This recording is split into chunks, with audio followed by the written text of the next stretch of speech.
Assalamualaikum warahmatullahi wabarakatuh. Soimin, soimat yang dimuliakan dan dirahmati oleh Allah Subhanahu wa taala, bulan Ramadan disebut juga dengan Syahrul Quran sebagaimana Allah Subhanahu wa taala firmankan dalam Al-Qur'an, A'udzubillahi minasyaitonir rajim. Bismillahirrahmanirrahim. Syahrul Ramadan alladzi unzila fihil Qur'an hudal linnas wa bayyinatin minal huda wal furqan. Bapak Ibu yang dimuliakan dan dirahmati oleh Allah Subhanahu wa taala, Al-Quran berisi tentang yang pertama akidah, yang kedua tentang muamalah, dan yang ketiga tentang ubudiyah. Perintah-perintah dalam Al-Quran itu mengandung 3 prinsip dasar. Yang pertama adamul haraj, meniadakan kesusahan atau kesulitan. Semua perintah Allah Subhanahu wa taala, Allah menghendaki kemudahan, tidak menghendaki kesulitan dalam pelaksanaannya. Sebagaimana Allah Subhanahu wa taala firmankan dalam Al-Qur'an, yuridullahu bikumul yusra wa la yuridu bikumul usra. Allah menghendaki kemudahan, Allah tidak menghendaki kesulitan. Setiap pelaksanaan perintah ketika hambanya itu merasa susah atau merasa sulit untuk mengerjakan, pasti Allah memberikan solusinya, alternatifnya. Ambil contoh pelaksanaan ibadah puasa. Ketika seseorang dalam keadaan sakit, maka Allah perkenankan orang tersebut untuk tidak melaksanakan ibadah puasa di bulan Ramadan, tetapi dia wajib mengkodoknya di luar bulan Ramadan.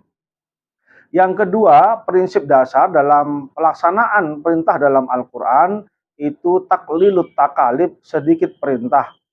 Dari sekian banyak, Allah Subhanahu wa taala membolehkan makanan-makanan yang kita konsumsi, hanya sedikit Allah Subhanahu wa taala mengharamkan.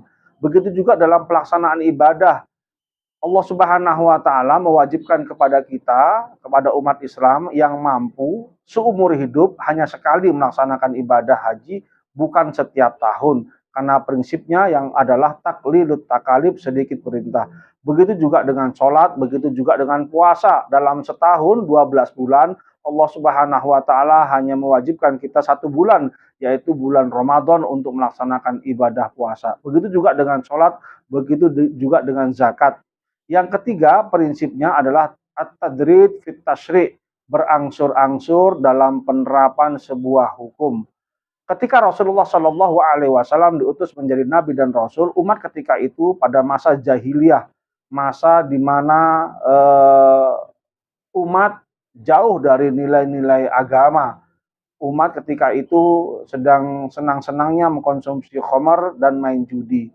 Ketika Rasulullah Shallallahu Alaihi Wasallam diutus pada umat yang seperti itu, Allah mengajarkan kepada Nabi Muhammad untuk berangsur-angsur dalam penerapan sebuah syariat.